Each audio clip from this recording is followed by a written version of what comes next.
अस्सलाम वालेकुम viewers, welcome to my channel Khalil medicos. उम्मीद करते हैं कि आप सब खैरियत से होंगे। व्यूअर्स, आज की हमारी वीडियो है टर्सिका सिरप के बारे में। तो व्यूअर्स, आज की वीडियो में हम टर्सिका सिरप के यूजेस यानी कि इस्तेमालात, साइड इफेक्ट यानी कि नुकसानात और डोजेज यानी कि कितनी मिकदार में हम ये सिरप ले सकते हैं।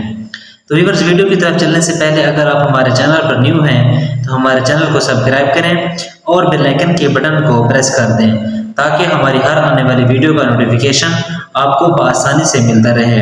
तो व्यूअर्स, अब हम चलते हैं अपनी वीडियो की तरफ। इसका ब्रांड नेम है टर्सिका।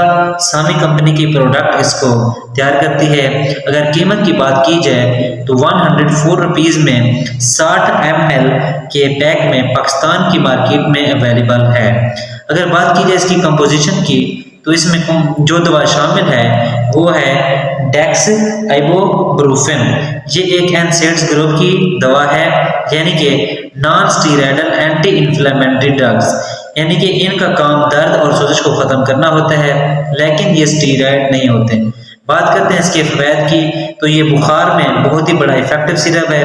ख़ासतौर पर अगर बच्चों में रेस्पिरेटरी ट्रैक्ट इन्फेक्शन यानी कि निज़ाम तनफ़ुस का कोई इन्फेक्शन है, जो कि नाक का या गले का या छाती का इन्फेक्शन है, नमूनिया या ठंड की शिकायत है, तो इसमें बुखार को कंट्रोल करने में बड़ा इफेक्टिव सिरप है।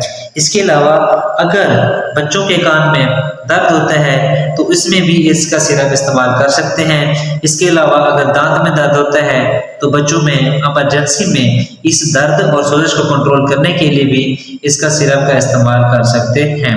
इसके अलावा अगर बच्चे को सर का दर्द, बुखार या किसी और तकलीफ की वजह से सर में दर्द हो जाती है तो उस सूरत में भी इसका इस्तेमाल करवा सकते हैं। इसके अलावा जोड़ के दर्द, अक्सर बच्चों में खेल कूद करते हुए बाज़-औक़ात कोई ऐसी चोट लग जाती है तो इसकी दर्द और सोजिश को ख़त्म करने के लिए भी इस सिरप का इस्तेमाल कर सकते हैं। तो व्यूअर्स, अब बात करते हैं इसके साइड इफेक्ट्स की, यानी कि इसके क्या क्या नुकसानात देखने को मिल सकते हैं। तो एब्डोमिनल पेन यानी कि पेट का दर्द हो सकता है, उल्टी मतली की कैफियत हो सकती है या फिर स्टोमिक अपसेट हो सकता है। तो अब बात करते हैं डोजेज की, यानी कि कितना अपनी इसकी खुराक हम ले सकते हैं। तो व्यूअर्स, इसका जो इस्तेमाल है ना वो 6 माह से कम उम्र बच्चों में इस्तेमाल नहीं करवा सकते, या फिर आपका बच्चा गुर्दे के मसाइल, जिगर के मसाइल या फिर किसी मैदे के मसाइल में मुब्तला है तो बगैर डॉक्टर के मशवरे से आप इस सिरप का इस्तेमाल नहीं कर सकते। अगर इसके अमूमी खुराक की मिकदार की बात की जाए तो 6 माह से 2 साल के बच्चों में आधे से 1 चाय का चम्मच, एक सुबह, दोपहर और शाम को, और 2 साल से बड़ों में 1 चाय का चम्मच सुबह, दोपहर, शाम इस्तेमाल करवा सकते हैं। लेकिन जो सबसे बेहतर तरीका है कि आप अपने डॉक्टर के नुस्खे के मुताबिक इस्तेमाल करें। तो व्यूअर्स, ये सारा तरीकाकार और डिटेल इस सिरप की थी। तो उम्मीद करते हैं कि आप लोगों को हमारी वीडियो पसंद आई होगी। अगर हमारी वीडियो पसंद आई है तो लाइक करें, कमेंट्स करें और दोस्तों के साथ शेयर करना ना भूलें, और हमारे चैनल को भी सब्सक्राइब करें और बेल आइकन के बटन को प्रेस कर दें ताकि हमारी हर आने वाली वीडियो का नोटिफिकेशन आपको मिलता रहे। वीडियो देखने के लिए बहुत शुक्रिया। अब हम मिलते हैं फिर नेक्स्ट वीडियो में। टेक केयर, अल्लाह हाफिज़।